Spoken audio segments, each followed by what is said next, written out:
Another Friday, another video. So today I want to talk about the most ironic thing ever that kept me in a cycle for over 2 years, and I only figured it out in the past week. And it's actually an obsessive way of trying to figure out what is wrong. And I will give you more context. So to tell this story, I really want to create a picture of how that time was, how I just kept in this fucking destructive cycle for over 2 years, what eventually clicked that got me out of it, and then the principles I've extracted from this journey, from actually understanding what went wrong all these years, these 2 years. So this story starts when like I told before, I studied artificial intelligence. During that time I lived in student housing, and after you were not in college anymore, you could live there for another year, and then you needed to find something else. Because I went on and did freelancing for a while, a lot of renters ask for 2 years of income statements if you own your own business. So I did have money, like everything was going well a year after I got out of college. I already got some money, and I decided to live in a van for a while.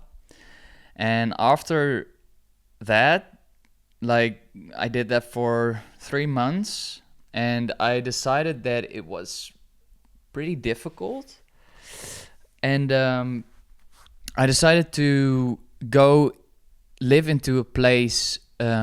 It's called anti-squatting. So people break into homes; those are squatters. You probably know that, and they give people discounts to rent in places that are empty, basically. So I got there, and that is where my beautiful period started, because my income was low, so I only needed a few clients to support myself. So that was one stressor away. And this was the summer of 2022. And the place I was, it was super nice. A place where old people, a lot of old people lived. It was in nature, and it was just a beautiful, peaceful, quiet environment.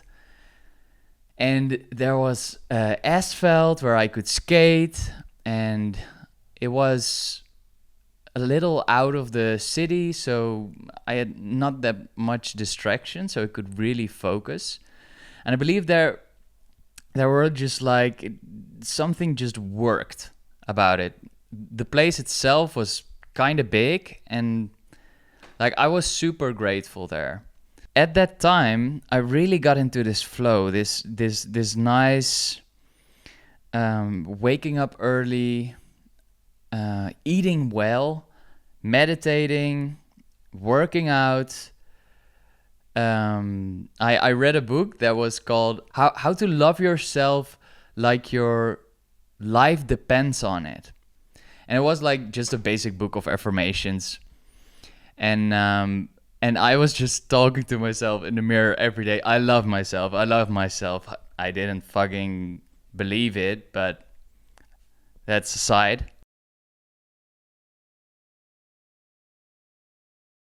After this super nice 6 months, I got kicked out again, because one downside of anti-squatting is that you could be kicked out within a month. So that is what you give up, this level of certainty of being able to stay in a place for a while. And there wasn't anything else available that was better than my van, in my opinion. So I decided to go back into my van. And yeah, from this really routine-based, self-loving, beautiful environment, I found myself in my van again, and the weather was cooling down, and it was so cramped, and shit got cold. I got a part-time job because I didn't have any clients, so life went a different way. As soon as this kind of sucky period began, I was so frustrated because it went so well, and I had like weeks on end where I was meditating every day, and in that anti-squatting place. I just wanted to go back to that so badly. And yes, of course, there were like these things like consistent income or enough income, consistency, routine, like living in a van, man. It is, you can say what you want about the freedom, but I was having a part-time job because I couldn't afford like even my van, like the gasoline and whatever. Like shit was chaotic, man. Why can't I go back? Why can't I go back? Why am I not succeeding? Why am I in this rut? I just couldn't find my way in that situation. I can remember being on that part-time job and just walking into things just so ungrounded, so consumed by whatever was happening at that moment. I just couldn't come back to this really, really great feeling, this consistency and this these good feelings, And so stuff like I got frustrated and more frustrated. The ironic thing is that actually me like obsessing about why I just couldn't go back to that moment. That was the exact thing that was holding myself back. And being in this frustration, this energy was the actual thing that was keeping me away from actually thriving. Like it's all well when everything external seems to align, right? That was like a little pocket in time where everything seemed to align. So that is important. But what is even more important is the emotional state that you are in. And I was actively preventing my emotional state from getting better by trying to figure out why I couldn't go back. Why can't I go back? Why can't I go back? It like in that period of my life, it was so amazing. Why the fuck can't I get there? This desperation. Oh. And I subconsciously solved this by actually finding more detachment on how my life is actually going. So that is like one of the core points, like detachment. I don't even know if I'm gonna use this whiteboard a lot, but I feel like I need to write this down. If we try so hard, we get in this trying energy, right? We get into this energy of not achieving but only trying. And if you do that, then you will get external rewards that reflect that.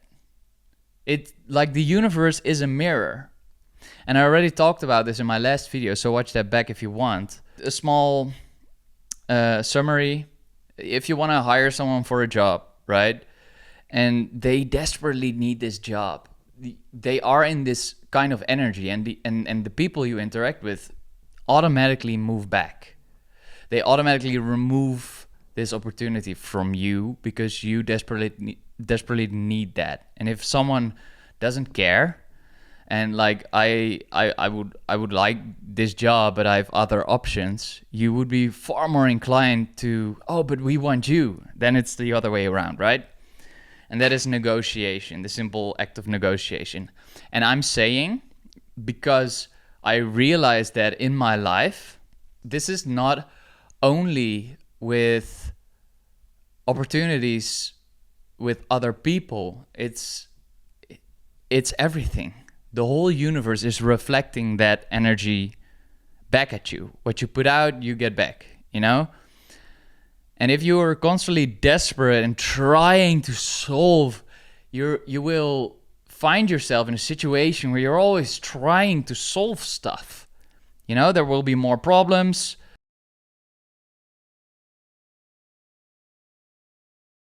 And you will constantly be in this trying energy.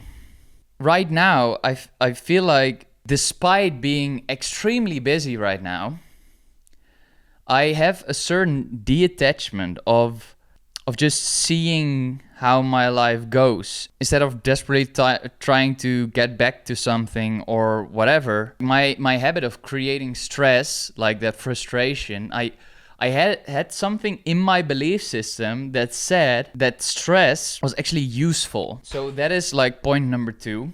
Stress is not useful. I always use stress because I have ADHD. I always use stress to help myself get focused, to get stuff done, to get motivation, whatever. And I aligned stress with that it had a useful purpose. But as I was trying to figure out why I was not living as well as I did then, and finding all these external circumstances that were wrong with my situation, I failed to look at what I was actually doing. I was creating stress because I thought that if I would create stress, I would be more motivated to figure this out. And if I was not figuring it out, I wasn't just stressful enough. I didn't want it bad enough, you know? And that creation was the thing that was actually holding me back. And that is so ironic. And I just wanted to share that. And like changing this belief system that stress is not useful in any way. In any way. Like, yes, if you're in a life or that situation, it is. But in normal day life, you need to find stuff, or I needed to find stuff, and this is the principle I've extracted from that experience, is that any form of stress is not useful, and you should regulate that as soon as possible. I changed my belief system.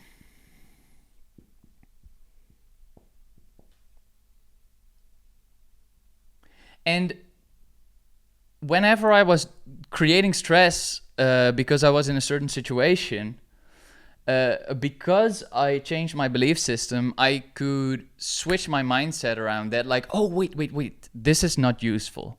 This is not useful anymore. How can I stop myself from creating more stress? And how can I deal with the stress that I have already in my body, right? Because it stays in your body unless it's felt, unless it's regulated, whatever. So this started a whole journey for me where I was rigorously monitoring my self-talk.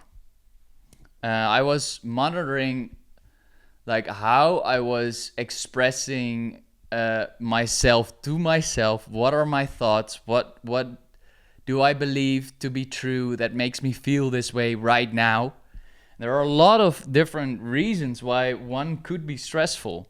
You have to identify and peel away all these ways you can make yourself stressful, all these different things that you can talk about. And because those are the things that create stress. So I started to rigorously monitor my self-talk. And whenever I found a thought or a thing that I was talking to myself that I didn't like, I was thinking, okay, why am I saying this to me right now? And how does this make me feel? And how can I prevent this from happening in the future? Because I realized through my new belief system that this is not useful, right? And most often it's just like, oh, I'm talking bad to myself. I know that this is not useful. So, bam, and then it goes away.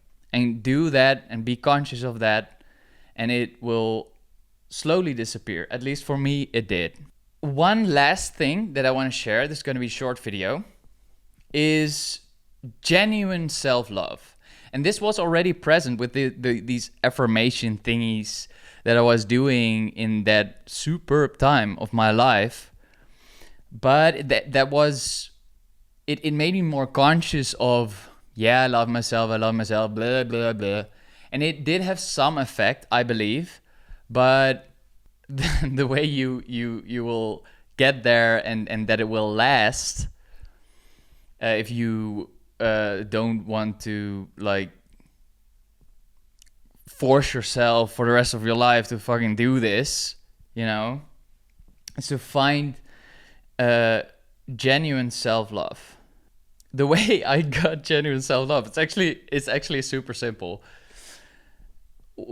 When I look around and I see people, I can appreciate and see what they have gone through, and I can get into the mindset of wherever they are right now is a result of what they have gone through.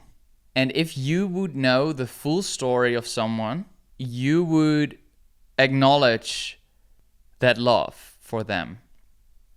And I always saw that in other people. Oh, they are a product of their story. I see that they are still trying. But I never looked at myself, which I know the most context of anybody in my life. And something clicked. I worked hard all my life. I just didn't see that. When you know the full context of someone, you can't help but love them. Every toxic behavior all has an explanation. And this was the key for me for self-love, because if I know that with someone else, why can't I see that with myself, right? And that was like the first time it really clicked. Where I am right now is a product of me still trying and me still fighting. And I got to respect myself for that. I got to love myself for that. You know? And I do love myself for that. It actually gave that negative self-talk more of a load, that it wasn't useful, and it wasn't how I wanted to talk to myself, because I didn't feel about myself that way anymore. If you are constantly beating yourself up because you're not doing something, you know, that creating stress, that's another form of creating stress, you know, beating yourself up because you're not working, because you're not doing what you promise to yourself, right? This is all in this category of that beating up is useful because in the past it got me through exams, whatever, you know, like getting into that fight or flight, to put that metaphorical gun to your head just before an exam, like if I don't do this, I will fail the exam and I will have a bunch of student debt and I will never be able to get a job because I didn't make my college stuff, you know, and then I will just be homeless and I will die in a ditch somewhere. That was like my mechanism. That is another mechanism of me creating stress. And actually feeling that genuine self-love helped me to more easily recognize that this self-talk, this negative self-talk I was doing all the time, that didn't make any sense to me anymore, because it wasn't in line with what I believed about myself. This is like a quick overview of what I went through. These concepts, like, they're so alive in me. I went through this shit. I had an insane day today. I like the work that is coming towards me is like insane right now, but I really feel like with this attachment or detachment that I'm just breezing through it, man. And even though it is like it's almost 8 o'clock at evening, I still did this. I still went up and talked to the camera, me repeating good things about myself, you know, like actually telling myself that I'm a fucking badass for doing this at like 8 o'clock. I haven't even eaten, you know? And like creating this new image, this new belief system about yourself, talking like very positively about yourself, like actually feeling like a winner just by going to the gym, you know, just by being there. That, like, I have in my one of my car vlogs on my channel, I talked about that concept of feeling like a winner before you actually start working out. And I did that, and then I was like, okay, I'm a fucking winner for being here. And in that energy, in that emotional state that grows from that, I ran the furthest I've ever done in my entire life. I became fucking unstoppable. I could have ran further, and it felt effortless. And this is fucking crazy to me. It tells me that I don't need fear in order to achieve stuff. I need to make myself feel like a winner, and then I'll fucking become one. It's fucking crazy. I feel like I have been struggling so much with fear that I needed to push through that, and like real life suffering, like the discomfort of running, is nothing compared to the shit I did to myself. And now I have the feeling that if I just stop talking to me like that, that I already have all the willpower I need. Crazy. 15 kilometers. There was in a time where I was barely making 4 or 5, you know, or 6.